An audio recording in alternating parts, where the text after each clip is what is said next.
Hey, my name is Rodney, and I'm trying to summit all 58 Colorado 14ers. In this video, I tackle my first Class 2 climb to the top of Mount Blue Sky. The Mount Blue Sky Scenic Byway is the highest paved road in North America, reaching an elevation of 14,130 feet. Driving on it in the dark feels like you're on the edge of the abyss.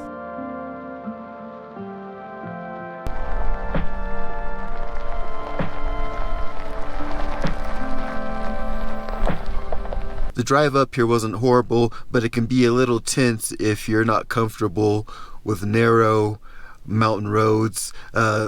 The road up here is called Mount Evans, and it is the highest paved road in North America, so you can actually drive all the way up to the summit of Mount Evans at 14,000 feet. So when I was driving up here, it is pitch black, and you can't really tell if you're driving towards the edge of the cliff or it's perfectly fine. Looking forward to doing this hike. Let's do it.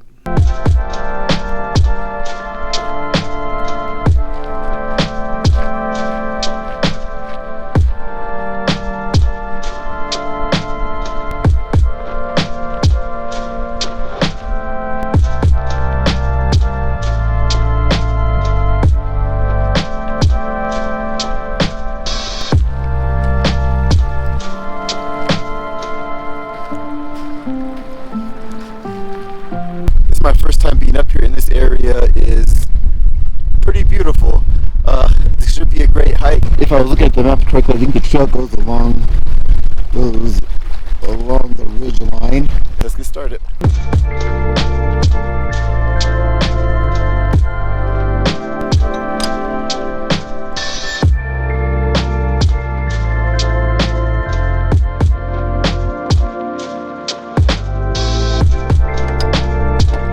The trail to the top of Mount Blue Sky is a little over 5 miles round trip with 2,100 feet of elevation gain and is rated as a Class 2 climb due to the scramble section before you get to the summit. All that information is great, but I almost forgot the most important thing.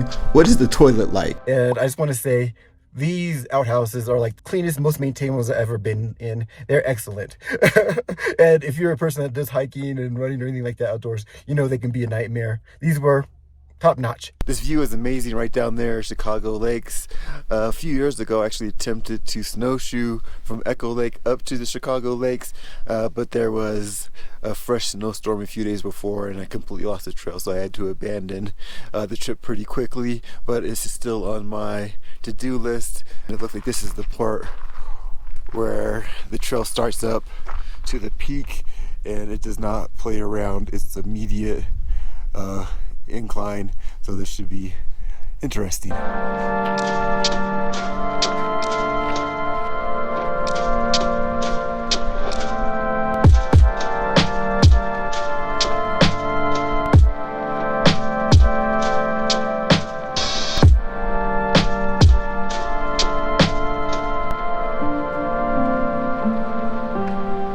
The trail starts out clearly defined, but right about this point, there starts to be trails that go off in different directions, and I had to stop and turn around and ask for directions a few times. It'd probably be good to have your app out with the map if possible. I think that may have helped a little bit.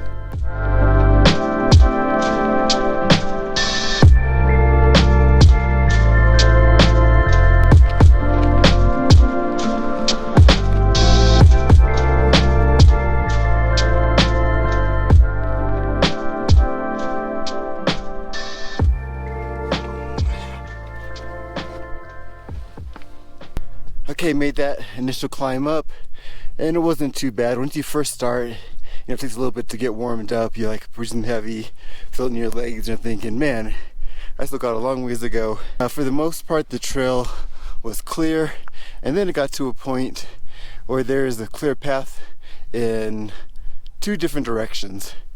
So I would start going down one, then I tried to come back and go up the other route. In this other route, you have to do, it was pretty rocky and you kind of had to climb up a little bit. I'm curious if I would have stayed on that other trail that was clear if it just would have kind of eventually met up and worked its way up there, besides for just kind of, you know, climbing straight up kind of a rocky area here. And I wasn't totally sure if I was on the trail, but made it up here. I didn't know that Mount Evans had been changed to Mount Blue Sky until relatively recently, when I saw the name change on a sign as I was driving up I-70. And to be perfectly honest with you, I didn't know any of the history behind the naming of the mountain. I was curious as to why the name was changed. I found out the reason was that John Evans was the territorial governor that authorized the Sand Creek Massacre in 1864 that killed over 200 Cherokee and Arapaho people, mostly women and children. It was renamed to Mount Blue Sky to honor the Arapaho and Cherokee people.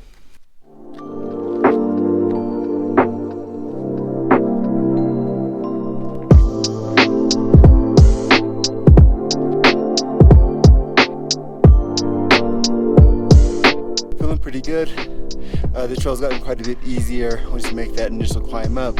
I'm sure there's going to be a lot more elevation to go, so I don't want to get too overconfident, but it is not bad. I'm glad I came out here. It is a beautiful day. You know, the weather up at this elevation can be so hit and miss. You don't know what you're going to get, but it is excellent. The wind died down. The views are incredible. Matter of fact, I don't know how well this is going to come out on the GoPro. I might have to see if I can zoom in, but way over there you can see the peaks of Grays and Torreys, which were my 1 and 2 14ers. So they're actually not that far away at all, and we're not that far from Denver.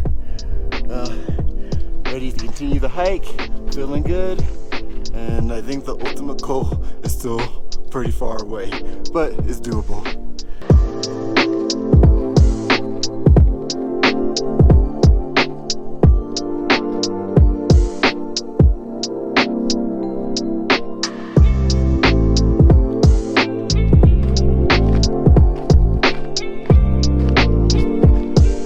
Up back there, I believe, was the summit of Spalding, a 13er.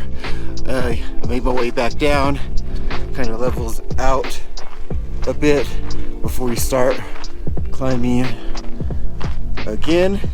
So we'll take this, appreciate this time to recover before it all starts again.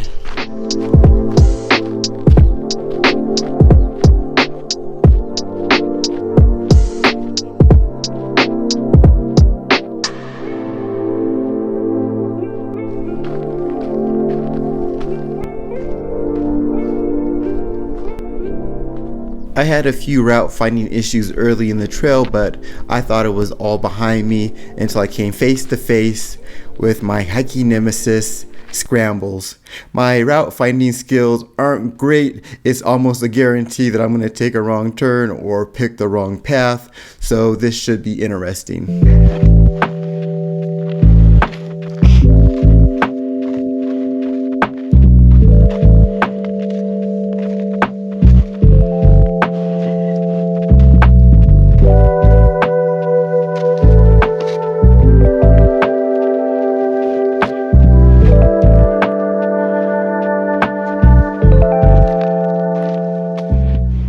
The scramble isn't bad, it looks worse than it is. Shortly after saying that, I picked the wrong route and hit a dead end. There are a lot of cairns marking the route, but they can be hard to see, and there are footprints going off in every single direction. Here's where I got totally off route and ended up having to turn around, and going down can be a lot easier than trying to get yourself back up. But eventually I got on the correct path to the summit.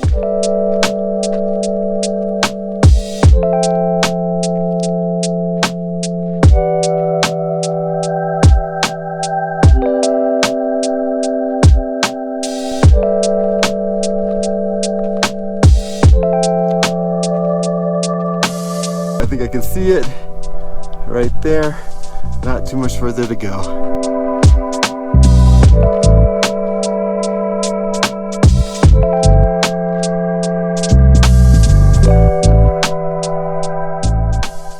There were so many mountain goats at the parking lot and the surrounding rocks, the most I've ever seen, and they are completely comfortable with people.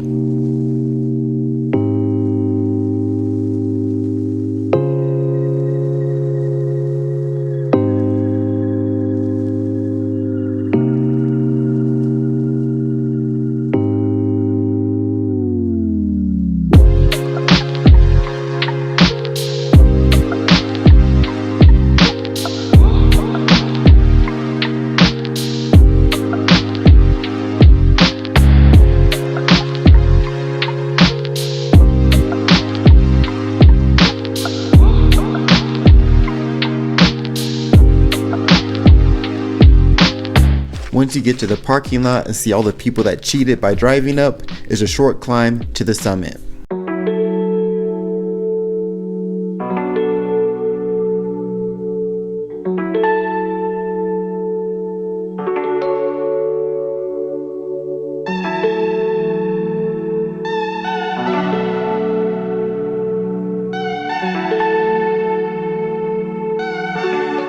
Made it. Number 3 down. Only 55 more to go. You see the parking lot?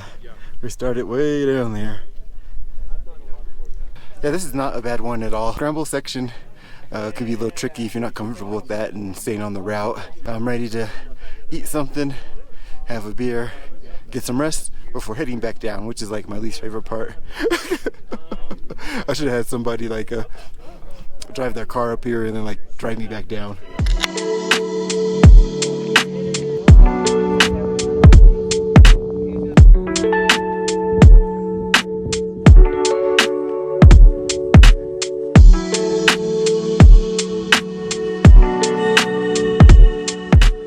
I decided to walk back down to the trailhead using the road. I wasn't sure how that would go because it is quite a bit further. I think it's under 6 miles to walk the road back. But I hate going downhill on my hikes. It destroys my knees. I'm slipping, I'm falling. I was like, okay, I don't get the chance to ever do this, to be at a 14er and take, the gentle slope down. And that worked well. Took me about an hour and 35 minutes from the top to get down to Summit Lake, walking along the road. I'm hesitant to recommend it to people because there's like no shoulder. So it could be dangerous if cars are coming by. And you have to be okay with people looking at you like, what is this person doing? Click here to see the easiest 14er in all of Colorado.